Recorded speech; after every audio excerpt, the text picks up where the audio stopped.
출산이라는 문제 혹은 뭐 저출생이라는 담론, 그걸 여기서는 사회의제가 아니라 일종의 이제 문명사적으로 한번 보자고요. 왜 동물들은 번식을 할 때 그 자연 환경에 맞춰서 적응을 하고 번식을 하죠. 일정 수준 이상 넘어가면 쥐가 더 이상 번식을 안 하고 서로 싸우기 시작합니다.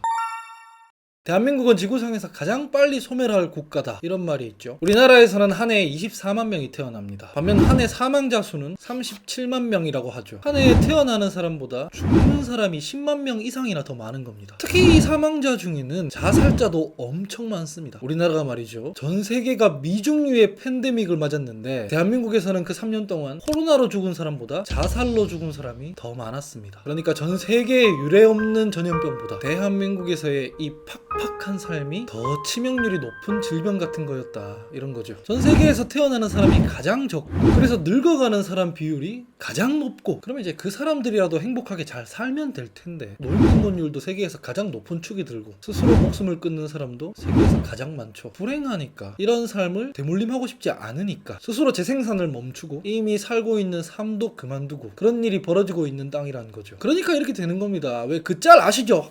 이거 와씨 한국 망했다 너네. 그러니까 대한민국이 인구 소멸로 지구상에서 사라지는 최초의 국가가 될 것이다. 인구학자 데이비드 콜먼의 말입니다. 하지만 뭐 애 낳으라고 윽박 지른다고 애 낳겠습니까? 기적적으로 지금부터 애를 낳는다고 한들 이미 지난 10수년 동안 애를 낳지 않아서 생긴 반작용, 지금 당장 인구가 줄어든 것에 대해서 오는 파생적인 효과, 그런 것들은 이제 출산을 장려하는 것과 별개로 또 따로 해결해야 하는 우리 사회의 문제들인 거거든요. 이런 문제들에 대한 집중보다 우리 사회가 지금 당장 다시 애를 빨리 당장 낳게 하는 것, 이 윽박을 지르는 데만 모든 사회의 요구와 목소리가 다 몰려가다 보니까 인구 구조의 변화에 따른 우리 사회의 부수적인 효과들과 부작용들에 대해선 그 논의가 좀 지워지는 경향이 있다. 그래서 오늘은 좀 다른 식으로 접근하기 위해 영상을 찍습니다. 자, 우리가 근본적으로 한번 생각을 해봅시다. 출산이라는 문제 혹은 뭐 저출생이라는 담론, 그걸 여기서는 사회의제가 아니라 일종의 이제 문명사적으로 한번 보자고요. 왜 동물들은 번식을 할 때 그 자연 환경에 맞춰서 적응을 하고 번식을 하죠. 가령 자연 환경에서 사망률이 높은 어류나 양서류, 곤충, 이런 종들은 출산율이 엄청 높죠. 대부분 빨리 죽으니까 알을 많이 낳는 겁니다. 그런데 그에 비해 포유류는 어떻습니까? 뭐 곤충이나 어류나 양서류에 비해 생존율이 많이 높죠. 그래서 상대적으로 출산율이 낮습니다. 이렇게 대량으로 알을 낳는 종들보다는 새끼를 좀 적게 낳죠. 아니 그러니까 우리 자연 환경에서 빨리 죽진 않는데 번식을 너무 많이 하면 지구상에서 이제 그 종의 밀도가 너무 높아지겠죠. 이게 그냥 제 뇌피셜이 아니고 칼문이라는 동물행동학자의 연구가 있습니다. 그게 뭐냐면 아주 살기 좋은 생태계를 조성해 놓고 거기에 이제 쥐를 풀어 놓으면 살기 좋으니까 이제 쥐들이 번식을 많이 해서 개체수가 이제 엄청 늘어납니다. 근데 이제 마냥 늘어나기만 하느냐, 연구에 따르면 번식을 하다가 숫자가 이제 너무 많이 늘어나서 일정 수준 이상 넘어가면 쥐가 더 이상 번식을 안 하고 서로 싸우기 시작합니다. 살 수 있는 생태계의 면적과 자원은 한정돼 있는데 거기 밀도가 지나치게 높아지면 경쟁이 심해지겠죠. 그러니까 예민해지고 거칠어지고 서로 싸우고 번식을 안 해서 출산율이 떨어지는 거죠. 쥐나 인간이나 이런 생각 들죠. 그러니까 그냥 생물이 그런 것이란 거죠. 우리 지구상에 인간이란 종의 개체수가 너무 많이 늘어났고 특히 우리나라는 그 중에서도 인구 밀도가 아주 높은 나라입니다. 사실 어떻게 보면 지금의 저출산 문제의 핵심은 이걸지도 모릅니다. 그러니까 옛날에 사람이 빨리 죽어서 인구 밀도가 자연 조정이 되던 게 기술이 발전함에 따라 인간이 엄청 오래 살게 됐고, 그래서 인구가 이제 폭발적으로 늘어나서 지구상의 인구 밀도가 높아졌고, 그러다 보니까 이제 좁은 데서 아등바등 살게 된다, 이런 겁니다. 그래서 인구 피라미드의 변화라는 건 어쩌면 생물로서의 인간이 이 사회라는 생태계, 환경에 적응해가는 과정일지도 모르죠. 그러니까 뭐 이런 관점에서 보면 우리가 지금은 너무 인구 절벽이니까 와 인구가 좀 많았으면 좋겠다, 애 좀 낳았으면 좋겠다, 그러면 우리도 진짜 경쟁력이 더 강해질 텐데, 이렇게 생각할 수도 있지만 이제 입장과 상황을 또 바꿔서 보면 사실 또 인구가 많을수록 마냥 좋은 것만은 아닙니다. 가령 최근에는 우리랑 달리 인구가 너무 많아서 사회적인 문제가 되는 나라가 있죠.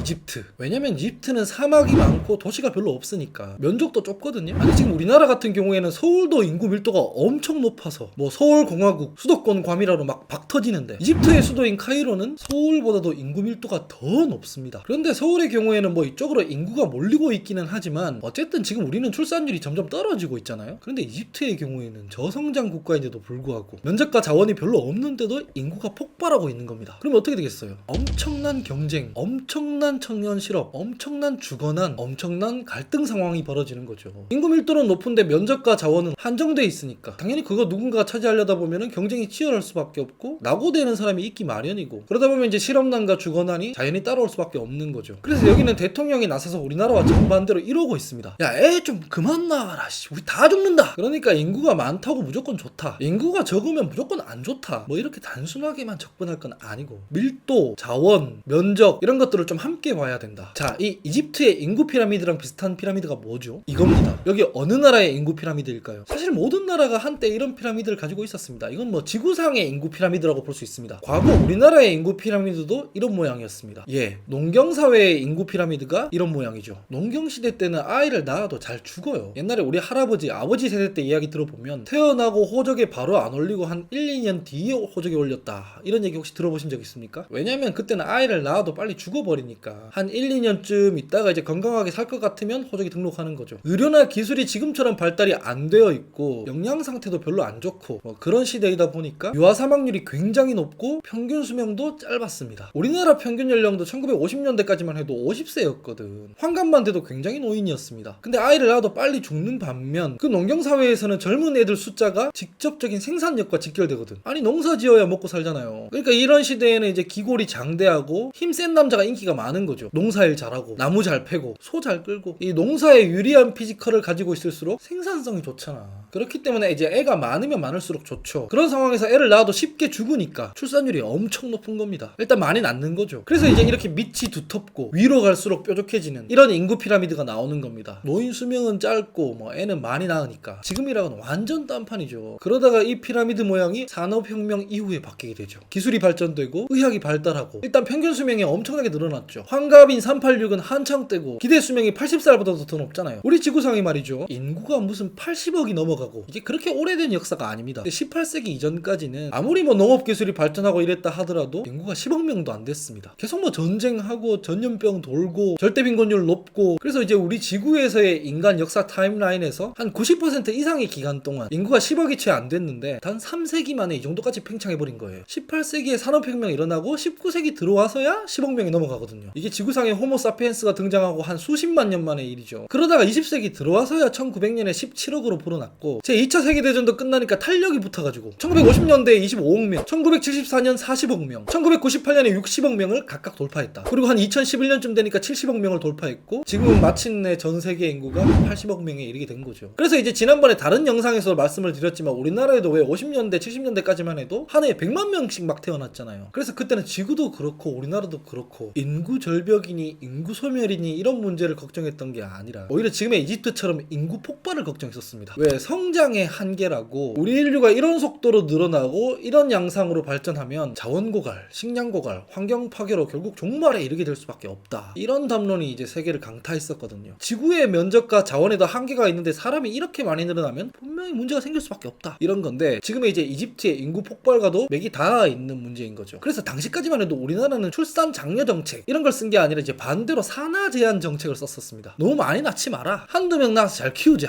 뭐 이러고 지금은 이제 안 낳아서 난리인데 이제 그때는 좀 그만 좀 낳으라고. 인구가 막 너무 팽창하던 게 사회 문제로 걱정되던 시대였습니다. 그게 오래된 이야기도 아니에요. 불과 50년 전 얘기예요. 그래서 막 인구는 팽창을 했는데 평균 수명은 늘어났고 이제 다시 저출산의 굴레에 들어갔기 때문에 이런 형태의 인구 피라미드가 나오는 거죠. 이제 선진국들은 다 이런 식인데 그중에서도 이제 우리나라가 제일 심한 상황인 거죠. 근데 이제 제가 아까 쥐 실험에 대한 이야기를 말씀드렸지 않습니까? 생태계가 좋을 때는 쥐가 막 번식을 하다가 너무 많이 늘어서 이제 임계에 이르면 경쟁이 치열해져가지고 이제 싸우고 갈등하고 번식은 그만두게 된다. 이렇게 말씀을 드렸는데 그러면 그 반대의 경우도 있을 수 있지 않을까요? 관련 연구가 하나 있습니다. 이게 이제 네이처지에 게재된 연구인데 소위 인간 개발 지수에 따라 특수합계 출산율이 조정된다는 겁니다. Human Development Index, HDI 지수, 인간 개발 지수. 뭐 이제 깊숙한 학술적인 건 저도 잘 몰라요. 저도 이제 어디 주워 듣고 제 얘기인 것처럼 막 하는 거예요. 어쨌든 이 HDI 지수라는 걸 유엔에서 개발을 했는데 이제 사람의 소득, 수명, 교육 환경, 뭐 보건 등등등등 이제 이런 다양한 지표들을 복합적으로 조합해서 이 지수가 어떤 수준까지 도달하면 출산율이 떨어지다가도 이제 반등을 하게 된다. 이런 얘기거든요. 그게 이제 HDI 지수 0.85에서 9 사이에 이르게 되면 반등을 하게 되는 거고 실제로 대부분의 나라들이 그랬다고 합니다. 하필 이제 그 대부분의 나라에서 일본이랑 한국이 빠져있죠. 우리는 심해도 너무 심해. 일본보다도 훨씬 심하잖아요. 그러니까 이제 주요 생태계나 이집트 이야기처럼 사실 이제 이 인간의 생태계에도 적정 인구나 적정 개체수란 게 있는 거죠. 가령 뭐 네덜란드 인구 밀도 기준으로 기준으로 하면 우리나라 면적에서 약 4천만 명 정도 살 수가 있다는 거고, 프랑스 인구 밀도 기준으로 하면 우리나라에 1200만 명 정도 살 수 있다는 건데, 실제 우리나라에서는 5200만 명이 살고 있잖아요. 땅은 병아리콩인데 인구 밀도는 선진국에 비하면 높아도 너무 높다는 거죠. 거기다가 뭐 지도를 넓게 고르게 쓰는 것도 아니고 뭐 전부 서울 수도권에 몰빵돼가지고 인구 절반이 경기도랑 서울에 몰려 있잖아요. 2500만 명이. 그러니까 땅덩어리가 안 그래도 작은 나라인데 그 작은 땅덩어리에서도 요만한 수도권에 다 몰려 있으니까 자원과 면적은 요만한데 사람이 막 이만큼 많으니 당연히 경쟁은 심해지고 누군가는 낙오하고 이제 지하로 내몰리게 되는 거니, 주거난, 취업난, 뭐 흑수저, 헬조선 이런 얘기들이 막 떠돌아다니게 되는 거고, 뭐 그런 상황인 거죠. 하여간 그래서 지금의 인구 절벽, 저출생이란 것은 사회적으로는 이제 큰 문제이지만 그냥 생물학적으로, 그냥 이제 문명사적으로 보면 인구 밀도가 너무 높으니까 당연히 이제 생태계에서 자연스럽게 조정이 들어가고 있는 그런 구간일지도 모르겠다. 그래서 어쩌면 좀 길게 보면 저출산 자체가 문제인 건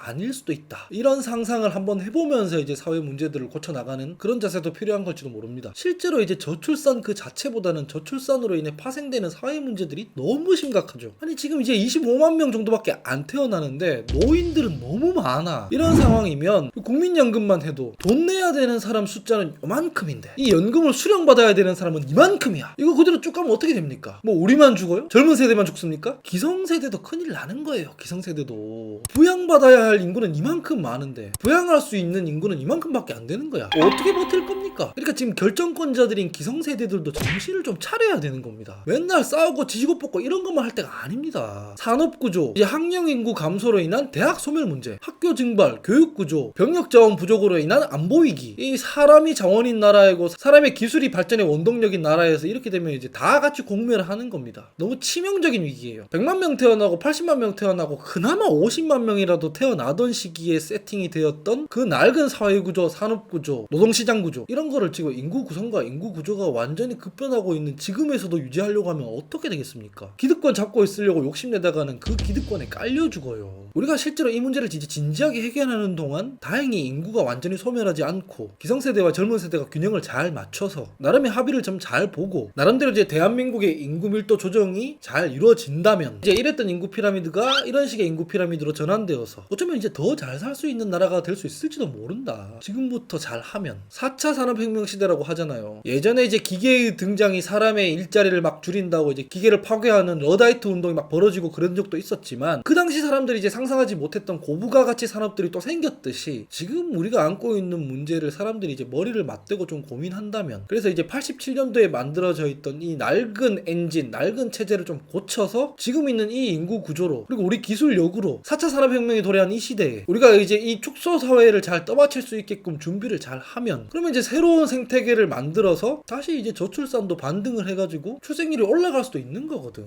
그런데 그 새로운 생태계라는 게 뭐겠습니까? 아무리 생태계가 좋아도 좁은 면적에서 개체수가 너무 많아지면 인구 밀도가 너무 높아져서 각종 문제가 일어나고 출산율이 떨어지는 것처럼 좋은 생태계랍시고 수도 서울에 다 때려박아가지고 전부 서울로 올라올 수밖에 없는 이런 생태계면 애 낳으라고 돈 지어주고 이런 걸로는 해결이 안 될 수가 있다. 그래서 이 지도를 넓게 쓰면서 면적을 좀 넓히는 아이디어도 생각해봐야 된다. 국토균형 발전 같은. 저는 사실 이런 이야기가 하고 싶어서 이 채널을 만들었습니다. 이런 걸 고민하는 정치가 하고 싶어서요. 근데 이제 우리 정치는 이 판국에서 어떻게 하고 있습니까?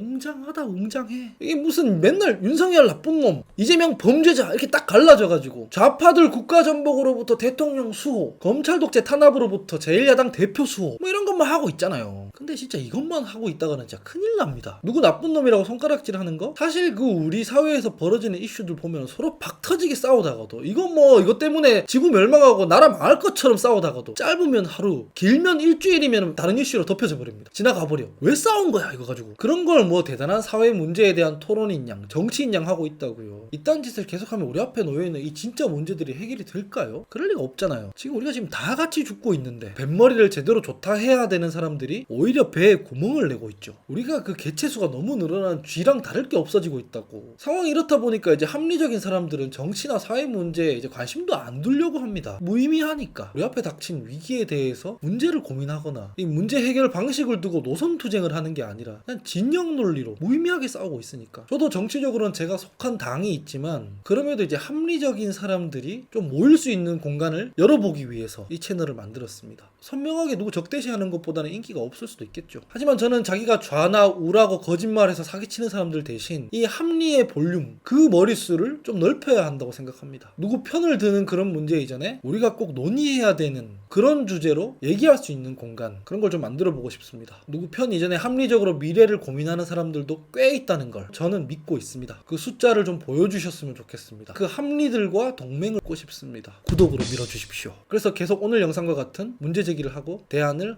함께 고민하고 싶습니다. 오늘은 여기까지. 더 많은 동맹을 기다리며 다음 의제를 준비하겠습니다. 감사합니다.